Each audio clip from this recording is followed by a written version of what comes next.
আচ্ছা, ধরুন আপনাদের যদি এমন একটা জায়গার সন্ধান দিই যেখানে আসলে আপনারা সম্পূর্ণ শহরে কোলাহল, কর্মজীবনের ব্যস্ততা, সমস্ত টেনশন, সমস্ত কিছু ভুলে একেবারে প্রকৃতির মধ্যে একটা রাত বা দুটো রাত সেই 90s-এর ডেটাকে যদি একটু বাঁচতে চান, এমনকি আপনার অতি প্রিয় মোবাইলের কিন্তু নেটওয়ার্কটাও এখানে থাকবে, মানে কোনো কিছু নেই, বহির্বিশ্বের সঙ্গে একেবারে বিচ্ছিন্ন হয়ে এ যেন একেবারে অন্য স্বাদের এক উড়িষ্যা। হ্যাঁ, এইরকমই একটা জায়গার সন্ধান আমরা আপনাদেরকে দিতে চলেছি।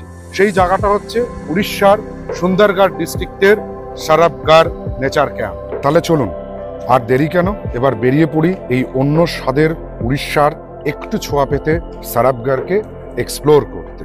সো হ্যালো জনগণ, কেমন আছো তোমরা? আমি তোমাদের হোস্ট অর্পণ, আর ক্যামেরায় আপনাদের দোস্ত বরুণ। স্বাগত জানাই ট্রাভেলার্স ডায়েরির আরও একটা নতুন ভিডিও।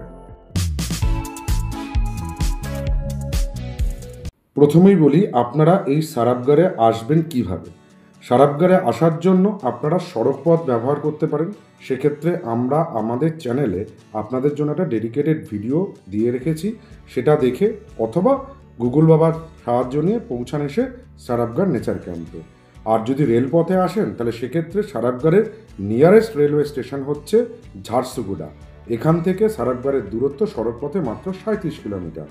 আর হাওড়া বা শালিমার বা সাঁতরাগাছি থেকে যে সকল ট্রেন ঝারসুগুড়া পর্যন্ত আসছে সেই সকল ট্রেনের নাম আমি আপনাদের জন্য স্ক্রিনে দিয়ে দেব। এবার বলি, সারাবগড়ে আসলে আপনারা কোথায় থাকবেন। সেক্ষেত্রে কিন্তু মাথায় রাখবেন, সারাবগড়ে থাকার একমাত্র জায়গা হলো এই উড়িষ্যা গভর্নমেন্টের সারাবগড় নেচার ক্যাম্প। আর নেচার ক্যাম্পে কি করে বুক করবেন, কি কি অ্যামিনিটিস আছে, কত ভাড়া, সেই সমস্ত কিছু নিয়ে আমাদের চ্যানেলে আরেকটি ডেডিকেটেড ভিডিও দেওয়া আছে, সেটা দেখে নিলে আপনাদের আশা করি কিছুটা সাহায্য হবে। সারাবগড়ে আসলে কি কি দেখবেন, চলুন সেই সমস্ত দ্রষ্টব্যগুলোকে এবার একে একে এক্সপ্লোর করি আমরা এবং আপনারা উভয় মিলে। সবার প্রথমে নেচার ক্যাম্প থেকে 50 কিলোমিটার দূরে সেলফ ড্রাইভ বা রাইড বা গাড়ি করে চলে আসুন কানাকুন্ড দেখতে। কানাকুন্ডকে কিন্তু উড়িষ্যার গ্র্যান্ড ক্যানিয়ন বলা হয়। এটা পেছনেই দেখতে পাচ্ছেন আইবি নদী, মহানদীর শাখা নদী হচ্ছে আইবি। এই আইবি নদী তার গতিপথে এসে তৈরি করছে এই গ্র্যান্ড ক্যানিয়নটাকে বা গ্র্যান্ড ক্যানিয়ন অফ উড়িষ্যা। শীতকালে আসলে কিন্তু এখানকার সৌন্দর্য আরও অনেক বেশি। বর্ষাকালে এই জায়গাটার জল বেশি থাকার জন্য ক্যানিয়ন স্ট্রাকচারটা খুব বেশি ভালোভাবে বোঝা যাচ্ছে না। আর এখানে আসার রাস্তার কথা কি বলবো, সে এক অদ্ভুত সুন্দর রাস্তা। এখানে আসতে গেলে আপনারা যে রাস্তাটা ধরবেন সেই রাস্তাটার দুপাশে পাবেন খালি কেন্দু গাছ, শাল গাছের ফরেস্ট, আর তার ভেতর দিয়ে চলেছে পিচের বাঁধানো মসৃণ রাস্তা। আর কখনো কখনো আসবে নাম না জানা আদিবাসী ছোট ছোট গ্রাম। এক কথায় যাত্রা পথ এবং এই কানাকুন্ড বা গ্র্যান্ড ক্যানিয়ন অফ উড়িষ্যাকে খুব সুন্দরভাবে উপভোগ করতে পারবেন। বেশ কিছুটা সময় কিন্তু আপনাদের কেটে যাবে এই গ্র্যান্ড ক্যানিয়নে আইবির যাতায়াতকে দেখতে দেখতে।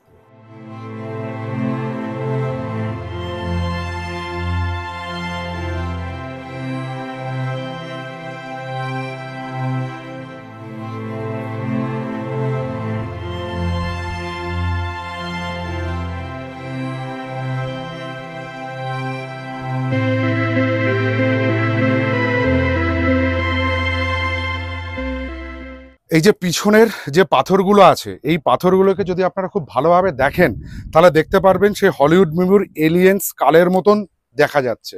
কি অদ্ভুত সৃষ্টি না প্রকৃতির! একটা নদী আইবি তার গতিপথে পাথর কেটে এই জায়গাটায় এই স্ট্রাকচারটাকে তৈরি করেছে। আর এই রকম স্কাল স্বরূপ স্ট্রাকচারের জন্য এর আর একটা নাম কিন্তু হচ্ছে the land of alien skull.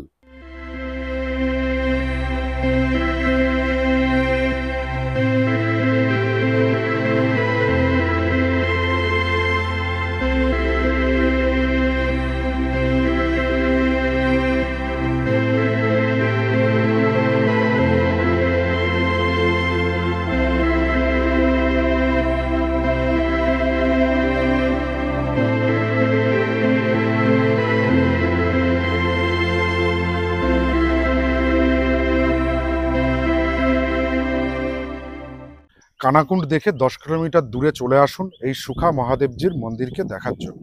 পিছনে যেটা দেখতে পাচ্ছেন সেটাই হচ্ছে কিন্তু শ্রী সুখা মহাদেব মন্দির। মন্দিরের স্ট্রাকচারটা কিন্তু খুব সুন্দর লাগলো, একেবারে রথের স্ট্রাকচারে করা, পুরো চাকাগুলো বোঝা যাচ্ছে। আর রথের মতন করেই তৈরি করা হয়েছে সুখা মহাদেবজির মন্দিরটাকে। চলুন এই সুখা মহাদেব মন্দিরে মহাদেবজির দর্শনটাকে সেরে ফেলি। মহাদেবদের মন্দির মানেই কিন্তু নন্দী মহারাজের একটা বিগ্রহ থাকবে। নন্দী মহারাজ হচ্ছে মহাদেবের সব থেকে বড় ভক্ত, সারাক্ষণই কিন্তু মহাদেবের দিকে মুখ করে বসে থাকেন নন্দী মহারাজ।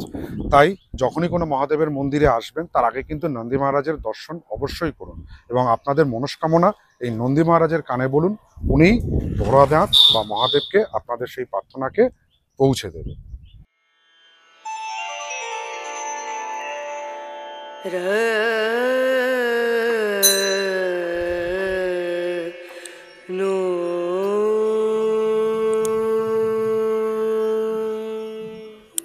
সুখামাদেবের মন্দিরটা কিন্তু খুব সুন্দর, এখানে কোনো পূজারি নেই, নিজের মতন করে ভোলে বাবার পুজো আপনারা করে ফেলতে পারবেন।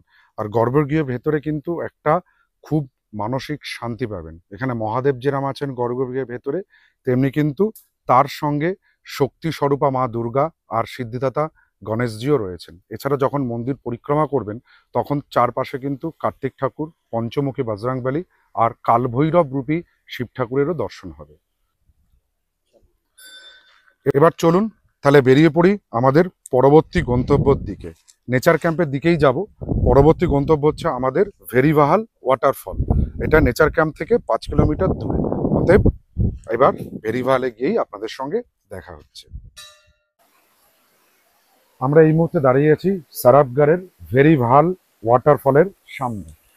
নেচার ক্যাম্প থেকে এই ভেরিবাহাল ওয়াটারফলের দূরত্ব হচ্ছে সড়কপথে 6 কিলোমিটার। জায়গাটা বেশ ভালো, স্থানীয়রা এখানে পিকনিক করছেন, দেখতেই পাচ্ছেন। আর এই সামনেই ঝর্ণা আপনারা দেখলেন, ছোট্টর ভেতরে খুব সুন্দর ঝর্ণা।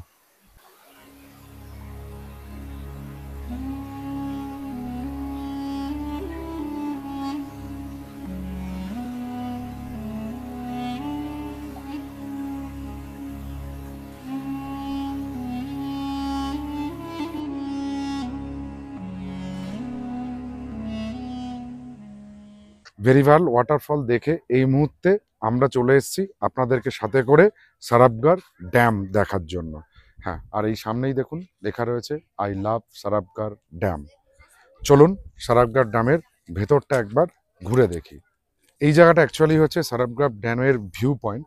বাট যতক্ষণ আপনারা এই সারাবগড়ে আসবেন বা সারাবগড় নেচার ক্যাম্পে স্টে করবেন তখন কিন্তু নেচার ক্যাম্প থেকে এই ড্যামে অ্যাক্সেসের একটা রাস্তা আছে। এই সারাবগড় ড্যামটা কিন্তু ইচ্ছেনালা নদীর ওপরে তৈরি করা হয়েছে। আর টোটাল এরিয়া যদি সারাবগড় ড্যামের বলা হয় তাহলে সেটা হচ্ছে প্রায় 65.30 বর্গ কিলোমিটার।